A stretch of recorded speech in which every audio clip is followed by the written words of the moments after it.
ദൈവനാമമഹത്വപ്പെടുമാറാകട്ടെ. ഇന്ന് എന്നെ ശ്രവിക്കുന്ന എൻ്റെ എല്ലാ പ്രിയപ്പെട്ടവർക്കും നമ്മെ ചേർത്തുകൊള്ളുവാനായി വേഗം വരുന്ന കർത്താവായ യേശുക്രിസ്തുവിൻ്റെ നാമത്തിൽ സ്നേഹവന്ദനം. ഈ ദിവസങ്ങളിൽ നാം വളരെ പ്രധാനപ്പെട്ട ഒരു ദൈവിക സത്യം, ദൈവിക കൽപ്പന നമ്മൾ ചിന്തിക്കുകയായിരുന്നല്ലോ. നമുക്കതിനാധാരമാക്കി വീണ്ടും ആ വാക്യം തന്നെ നമുക്കൊന്നുകൂടെ വായിക്കാം. ഗലാത്യ ലേഖനം 6-ാം അധ്യായത്തിൻ്റെ 7-ാം വാക്യം. വഞ്ചനപ്പെടാതിരിപ്പീൻ, ദൈവത്തെ പരിഹസിച്ചുകൂടാ. മനുഷ്യൻ വിധിക്കുന്നത് തന്നെ കൊയ്യും. ജഡത്തിൽ വിധിക്കുന്നവൻ ജഡത്തിൽ നിന്ന് നാശം കൊയ്യും. നാം ഈ ദിവസങ്ങളിൽ ജഡത്തിൽ വിതയ്ക്കുന്നവൻ ജഡത്തിൽ നിന്ന് നാശം കൊയ്യും എന്നതിൻ്റെ അടിസ്ഥാനത്തിലാണ് നമ്മൾ അത് കണ്ടു. ഏതൊക്കെയാണ് ഈ ജഡത്തിൻ്റെ വിത്തുകൾ അല്ലെങ്കിൽ ജഡത്തിൻ്റെ പ്രവൃത്തികൾ ഏതൊക്കെയാണെന്ന് നാം കണ്ടു. അതിൽ രണ്ട് ജഡത്തിൻ്റെ വിത്തിനെക്കുറിച്ച് നമ്മൾ കണ്ടു. ഒന്നാമതായിട്ട് നാം കണ്ടത് അനുസരണക്കേടിനെക്കുറിച്ചാണ്. അനുസരണക്കേട് വിതച്ചാൽ എന്ത് സംഭവിക്കും എന്ന് നാം കണ്ടു. അതുപോലെ കോപവും അസൂയയും വിതച്ചാൽ എന്ത് സംഭവിക്കും എന്ന് നാം കണ്ടു. ഇന്ന് നമ്മൾക്ക് ഒരു വേദഭാഗം വായിക്കാം. മത്തായി എഴുതിയ സുവിശേഷം 15-ാം അധ്യായത്തിൻ്റെ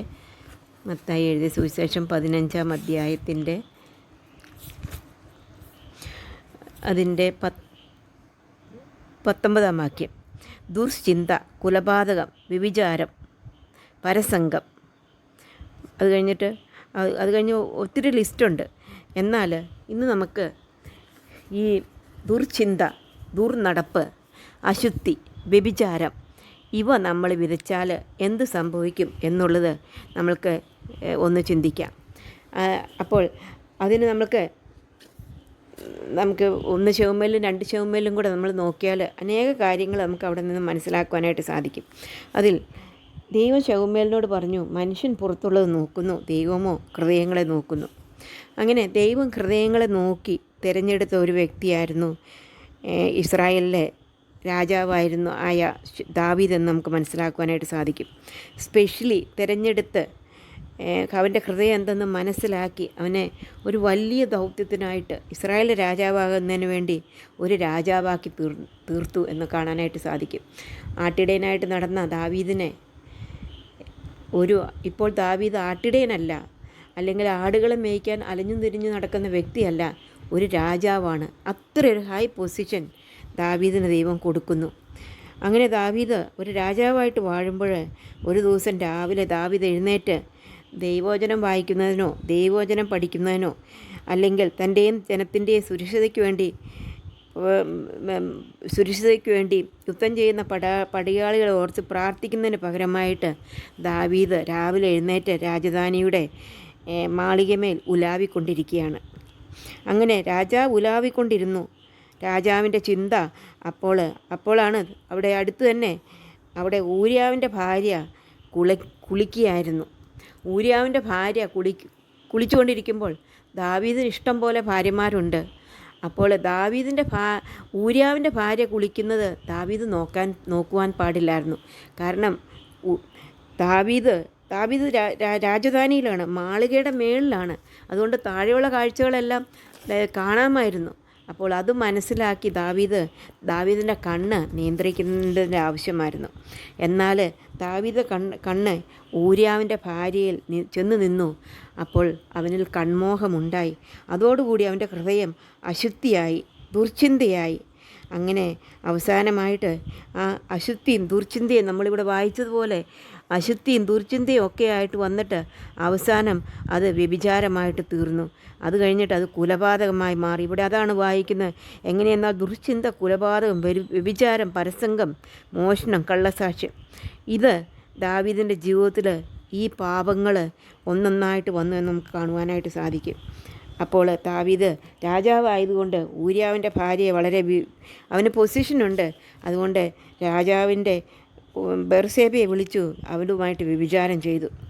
അപ്പോൾ അതുകൊണ്ട് തീർന്നായിരുന്നെങ്കിൽ കുഴപ്പമില്ലായിരുന്നു. ഉടനെ തന്നെ അവൾ ഗർഭിണിയായെന്ന് അറിഞ്ഞതിനോട് തന്നെ വീണ്ടും അവിടെ നുണയും കള്ളത്തരവും കള്ളസാക്ഷ്യവും ദൂഷണവും ഒക്കെ പിന്നെയുള്ള പാപങ്ങൾ ഒന്നിച്ചൊന്നിച്ച് പറയുകയാണ്. ഊര്യാവിനെ വിളിപ്പിച്ചിട്ട് ഭാര്യയുടെ അടുത്ത് പോകാനൊക്കെ പറഞ്ഞെങ്കിലും അവൻ വിശ്വസ്തനായ ഒരു ഭടനായതുകൊണ്ട് അവൻ പോയില്ല. പിന്നെയോ ആ ഊര്യാവിനെ കൊന്നുകളയുന്നതായിട്ട് നമുക്ക് കാണുവാനായിട്ട് സാധിക്കും. അപ്പോൾ അശുദ്ധി, കൺമോഹം, അശുദ്ധി, ദുർചിന്ത അത് ഹൃദയത്തിലേക്ക് വന്നത് മുഖാന്തരമായിട്ട് അത് ആ വിത്താണ് അവനന്ന് വിതച്ചതിൻ്റെ മുഖാന്തരമായിട്ട് അത് വ്യഭിചാരത്തിൽ ചെന്നെത്തി. അവിടെയും നിന്നില്ല. വ്യഭിചാരം കഴിഞ്ഞിട്ട് അവസാനം അത് കൊലപാതകമായിട്ട് തീർന്നു എന്നുള്ളത് പറഞ്ഞു. ദാവീദ് വിചാരിച്ചു, ആരും അറിഞ്ഞില്ല. കൊലപാതകം വന്നു, ആരും അറിഞ്ഞില്ല. സൂത്രത്തിൽ ബേർശേബയെ തൻ്റെ ഭാര്യയായിട്ട് സ്വീകരിച്ചു. ജഡം വിതച്ചാൽ നാശം കൊയ്യും, ജഡം കൊയ്യും എന്നുള്ളത് ദാവീദിൻ്റെ പിന്നീടുള്ള ജീവിതത്തിൽ നിന്ന് നമുക്ക് മനസ്സിലാക്കുവാനായിട്ട് സാധിക്കും. നമുക്ക് അത് കഴിഞ്ഞിട്ട് ദാവീദിൻ്റെ അടുത്ത് നാഥാൻ പ്രവാചകൻ വന്നിട്ട് 2 ശമൂവേൽ 12 അധ്യായത്തിൽ നാം കാണുന്നത്, അതിൻ്റെ 9 വാക്യത്തിൽ മുതൽ കാണുന്നത്, നീ യഹോവയുടെ കൽപ്പന നിരസിച്ച് അവന് അനിഷ്ടമായുള്ള ചെയ്ത് എന്തിന്? ഹിത്തനായ ഊര്യാവെ വാൾ കൊണ്ട് വെട്ടി അവൻ്റെ ഭാര്യയെ നിനക്ക് ഭാര്യയായിട്ടെടുത്തു. അവനെ അമ്മോന്യരുടെ വാൾ കൊണ്ട് കൊല്ലിച്ചു. നീ എന്നെ നിരസിച്ചു. ഹിത്തനായ ഊരാവിൻ്റെ ഭാര്യയെ നിനക്ക് ഭാര്യയായിട്ട് എടുത്തതുകൊണ്ട് വാൾ നിൻ്റെ ഗൃഹത്തെ ഒരിക്കലും വിട്ടുമാറുകയില്ല. എന്ത് നാശമാണ് അവൻ കൊയ്തെന്ന് നമുക്ക് ആ ആദ്യത്തെ വാക്യത്തിൽ നമുക്ക് വായിക്കാനുണ്ട്. വാൾ നിൻ്റെ ഗൃഹത്തെ ഒരിക്കലും വിട്ടുമാറുകയില്ല. അവൻ കൊലപാതകം നടത്തി, അവൻ വ്യഭിചാരം നടത്തി. അതുകൊണ്ട് അതിൻ്റെ രണ്ടും അവൻ വിതച്ചത് അവൻ്റെ പിന്നെയുള്ള ജീവിതത്തിൽ കൊയ്തു എന്ന് നമുക്ക് കാണുവാനായിട്ട് സാധിക്കും. നമുക്കറിയാം, അബ്നോന് സ്വന്തം പെങ്ങളുമായിട്ട് ആഗ്രഹമുണ്ടാകുകയും അവിടെ വീണ്ടും വ്യഭിചാരം നടക്കുകയാണ്. അതിനുശേഷം അവളെ വെറുക്കുകയും ചെയ്തു. അതിന് പകരമായിട്ട് അബ്ശലോം താമാറിൻ്റെ അബ്ശലോം അബ്നോനെ കൊല്ലുന്നതായിട്ട് നമുക്ക് കാണുവാനായിട്ട് സാധിക്കും. അതുകൊണ്ടും തീർന്നില്ല. ശലോമോൻ രാജാവ് സ്വന്തം ചേട്ടനായ അദോന്യാവെ കൊല്ലുന്നതായിട്ട് നമ്മൾ കാണുന്നു. വാൾ ആ ഗ്രഹത്തെ വിട്ടുമാറിയിട്ടില്ല എന്ന് നമുക്ക് കാണുവാനായിട്ട് സാധിക്കും.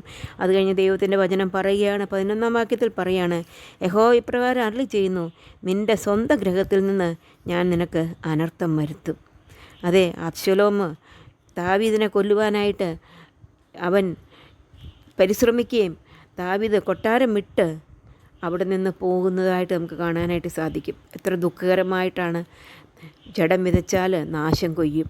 എത്ര ദുഃഖകരമായിട്ട് വീണ്ടും പ്രായമുള്ള വ്യക്തി മരുഭൂമിയിൽ കൂടെ അലഞ്ഞു തിരിഞ്ഞ് നടക്കേണ്ടതായിട്ടുള്ള വീണ്ടും അവസ്ഥ വന്ന് അത് പറയാണ്, സ്വഗ്രഹത്തിൽ നിന്ന് അവന് നാശമുണ്ടാകും. മാത്രമല്ല അബ്ശലോം ദാവീദിൻ്റെ ഭാര്യമാരെ മറ്റുള്ളവർ കാണുകെ വീണ്ടും അവിടെ വ്യഭിചാരം നടക്കുകയാണ്. എത്രയോ നാശമാണ് എന്നുള്ളത് നമുക്ക് ചിന്തിക്കുമ്പോൾ മനസ്സിലാകുവാനായിട്ട് സാധിക്കും. അത് കഴിഞ്ഞിട്ട് പറയുകയാണ്, അവൻ ഈ സൂര്യൻ്റെ വെട്ടത്ത് തന്നെ നിൻ്റെ ഭാര്യമാരോടുകൂടി സഹിക്കും. നീ കാണുക, ഞാൻ നിൻ്റെ ഭാര്യമാരെ എടുത്ത് നിൻ്റെ കൂട്ടുകാരന് കൊടുക്കും. അവൻ ഈ സൂര്യൻ്റെ വെട്ടത്ത് തന്നെ നിൻ്റെ ഭാര്യമാരോട് സഹിക്കും.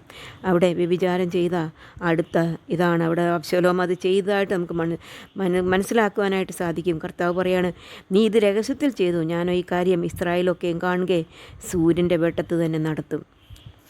ഇത്ര കാര്യം ഇത് നമുക്ക് വ്യക്തമായിട്ട് മനസ്സിലാക്കുവാനായിട്ട് സാധിക്കും. അവൻ ജഡത്തിൻ്റെ വിത്ത് വിതച്ചു, അവൻ നാശം കൊയ്തു എന്ന് മനസ്സിലാക്കുവാനായിട്ട് സാധിക്കും. ജഡത്തിൻ്റെ വിത്ത് വിതച്ചാൽ സഹോദരിമാരെ നാശം മാത്രമേ കൊയ്യുവാനായിട്ട് സാധിക്കുകയുള്ളൂ. ദൈവവചനമാണ് പറയുന്നത്. അത് പ്രിൻസിപ്പിളാണ്. അത് ദൈവത്തിൻ്റെ കൽപ്പനയാണ്. ജഡം വിതച്ചിട്ട് ആരും ആത്മാവിൻ്റെ ഫലം കൊയ്യുവാനായിട്ട് സാധിക്കത്തില്ല. ജഡത്തിൻ്റെ പ്രവൃത്തി വിതച്ചാൽ ഒരിക്കലും ആത്മാവിൻ്റെ ഫലങ്ങൾ കൊയ്യുവാൻ സാധിക്കില്ല. ജഡത്തിൻ്റെ വിത്ത് വിതച്ചാൽ ജഡത്തിൻ്റെ ഫലമായ നാശം കൊയ്യുമെന്നുള്ളതാണ് ദൈവത്തിൻ്റെ പറയുന്നത്. ദാവീദ് രാജാവ് ദുർചിന്ത, ദുർനടപ്പ്, അശുദ്ധി, വ്യഭിചാരം വിതച്ചു. അവനും അവൻ്റെ കുടുംബവും അത് മുഖാന്തരമായിട്ട് നാശം കൊയ്യുന്നതായിട്ട് നമുക്ക് കാണുവാനായിട്ട് സാധിക്കും. ഇവിടെ തീർന്നില്ല കേട്ടോ. അവിടെ അവനുണ്ടായ മകനും അവൻ്റെ ഓമന പുത്രനും അവനും മരിക്കുന്നതായിട്ട് നമുക്ക് കാണുവാനായിട്ട് സാധിക്കും. അത് പറയുകയാണ്, എങ്കിലും നീ ഈ പ്രവൃത്തിയിൽ യഹോവയുടെ ശത്രുക്കൾ ദൂഷണം പറവാൻ ഹേതു ഉണ്ടാക്കിയതുകൊണ്ട് നിനക്ക് ജനിച്ചിട്ടുള്ള കുഞ്ഞ് മരിച്ചു പോകും എന്ന് പറഞ്ഞ് നാഥാൻ തൻ്റെ വീട്ടിലേക്ക് പോയി. അതുപോലെ തന്നെ ദാവീദിൻ്റെ ജീവിതത്തോടുള്ള ബന്ധത്തിൽ നാഥാൻ അനേക വർഷങ്ങൾക്ക് മുമ്പ് പറഞ്ഞ കാര്യങ്ങൾ അതുപോലെ തന്നെ സംഭവിക്കുന്നതായിട്ട് കാണാനായിട്ട് സാധിക്കും. അതിനുണ്ടാക്കിയ സാഹചര്യം പിന്നീട് വേറെ വേറെ സാഹചര്യങ്ങളാണ് ഉണ്ടായത്. എന്നാൽ അന്ന് ദാവീദിൻ്റെ ചെറുപ്രായത്തിൽ ചെയ്തതായിട്ടുള്ള കാര്യം, അതിൻ്റെ ഫലം അവൻ നാശം കൊയ്തു എന്നുള്ളത് നമുക്ക് മനസ്സിലാക്കുവാനായിട്ട് സാധിക്കും. അപ്പോൾ ദൈവത്തെ പരിഹസിച്ചുകൂടാ. മനുഷ്യൻ വിതയ്ക്കുന്നത് തന്നെ കൊയ്യും. ജഡത്തിൽ വിതച്ചാൽ നാശം കൊയ്യും. അത് മാറ്റമില്ലാത്ത ലോയാണ്, മാറ്റമില്ലാത്ത നിയമമാണ്. അതുകൊണ്ട് പ്രിയ സഹോദരിമാരെ, നമ്മുടെ ജീവിതത്തിൽ നമ്മൾ ഓരോ ദിവസവും ജീവിക്കുമ്പോൾ നമ്മൾ ഒരു കാര്യം ഓർക്കണം. ഞാനിന്ന് ജഡത്തിൻ്റെ വിത്താണോ വിതച്ചത്, ആത്മാവിൻ്റെ വിത്താണോ? 2 സൈസ് വിത്തുകളുണ്ട്. നാം ഈ ദിവസങ്ങളിൽ ജഡത്തിൻ്റെ വിത്തുകളെക്കുറിച്ചാണ് നമ്മൾ പഠിച്ചുകൊണ്ടിരിക്കുന്നത്. ജഡത്തിൻ്റെ വിത്ത് കൊയ്ത ദാവീദ് അത് മുഖാന്തരമായിട്ട് നാശം കൊയ്ത് എന്ന് മനസ്സിലാക്കുവാനായിട്ട് സാധിക്കും. വരുന്ന ദിവസങ്ങൾ സൂക്ഷ്മതയോടുകൂടി ജഡത്തിൻ്റെ വിത്ത് വിതയ്ക്കാതെ നമ്മൾ ആത്മാവിൻ്റെ വിത്ത് വിതച്ചുകൊണ്ട് ജീവിപ്പാൻ കർത്താവ് നമ്മളെ സഹായിക്കട്ടെ. ജഡത്തിൻ്റെ വിത്ത് വിതച്ചാൽ നാം നാശം കൊയ്യും. അങ്ങനെ നാശം കൊയ്യാത്തവരായിട്ട് നമ്മുടെ ജീവിതം തീരുവാനായിട്ടും കർത്താവ് നമുക്ക് കൃപ നൽകുവാനായിട്ടും ജഡത്തിൻ്റെ വിത്ത് വിതയ്ക്കാത്തവരായിട്ട് ജീവിപ്പാൻ കർത്താവ് നമ്മളെ സഹായിക്കട്ടെ. അവൻ്റെ വലിയ നാമം മഹത്വപ്പെടുമാറാകട്ടെ.